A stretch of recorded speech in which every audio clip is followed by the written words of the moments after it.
All right, this is my first twofer. I'm going to do a Socrates Cafe and a Shakespeare Cafe. I'm with Amber from Ireland, and wow. Okay, first let me just ask the question. So the Socratic question I want to ask you is, how can we become more virtuous today? Or can we? And does like individual virtue and societal virtue, are they entwined? Well, it's funny that you asked that question because what I was just telling you in regards to animals, we use the Socratic method a lot to talk to people about ethics as it relates to animals, specifically like veganism. And I don't know if people would agree with me on this, but I think virtue always, for me, always has to do with others that you can't get anything in return from. And for me, in my mind, that's always animals. Wow. So, but you do get a return. Well, you get, warm, fuzzy feels. Cute and cuddly. Yeah, you get warm, fuzzy feels, but you don't get anything in return in the sense that there's no social contract between humans and animals. Okay. So there's no reciprocity. And they're incredibly trusting, would you say? I mean, they just assume that you have their best interests in mind. To their demise, I think they should be less trusting of humans because generally we're not worthy of the trust that they give us, generally. Okay. So. All right, but let me tell you about this person. So I'm just walking along the Thames, and I'm almost out of battery. And so I come up here. You're the first person I've spoken to when I'm not trying to do a dialogue. And you so kindly just said, would you like to use my battery pack? And she even let me take it for like hours. You have a very trustworthy face. I just knew that you would bring it back. Really? Yeah. Wow. I just knew that you would bring it back. But so. Wow. It made me so. But that's an act of virtue, and it makes me want to pass it on too. And he gave me his lovely book. Well, but you didn't ask for it. It was selfless. I just thought, thank goodness I had my book with me. I have actually seen this before. I am excited to read it.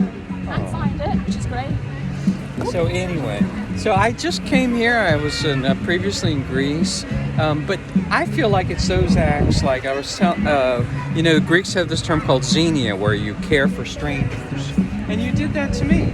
You just didn't know me from Adam. You didn't know anything about my writing at the time. I just asked you. I told you all this other stuff about me afterwards. But isn't that the kind of acts that we need to be doing in order to, pay it forward? Maybe that's my virtuous act for today. Tell me a little bit more about your story. You're from? I'm Irish originally. My mom is mixed. I was born and bred in Pakistan because my parents had a project out there. So I spent all of my childhood in South Asia, primarily in Pakistan and Nepal. And then I've spent my teen and adolescent years here in Europe. And I've been in the UK for about a decade. But now I divide my time between England and Ethiopia, where I have a project. I do mass spay and neuter programs with domestic stray animals. So. And I'm hoping to expand that into Pakistan, Israel, Kazakhstan, and a few other areas. Where does your social conscience come from? Do you know what? I've had some harrowing experiences when I was a kid. All of it seems to revolve around non-human animals. Or I really feel like I get any of my ethics and virtue, I feel like it comes from them. I model it after them. But I had some harrowing experiences when I was a child involving seeing animal suffering, and that really made me want to change as a person. So if we're more virtuous, because indigenous people in Brazil believe that rivers have rights, they should, and they've got a law passed that they have personhood, that if we just give personhood type rights to people, then we're putting ourselves above other sentient beings. And in the case of rivers, but if you believe they're endowed with spirit, then those are... I believe that to an extent. I believe that certain forms, trees can have rights. I don't know about personhood, but certainly rights where they should be protected to an extent. Yeah. But many animist faithings believe these are all endowed with spirit. Well, indigenous people, if you believe that they have spirit, then you're going to take that further, aren't you? So it's not a matter of proof or not, but if you believe that, then that's how you have to act. I'm always pro extending the circle of compassion.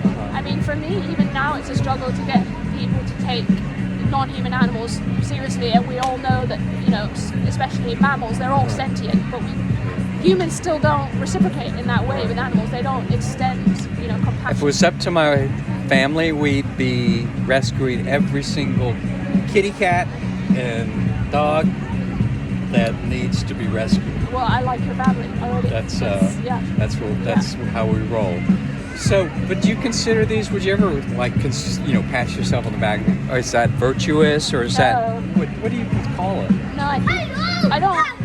I think it's the constantly questioning whether you are that makes you virtuous. I think once you get to a state where you think, whether you are virtuous or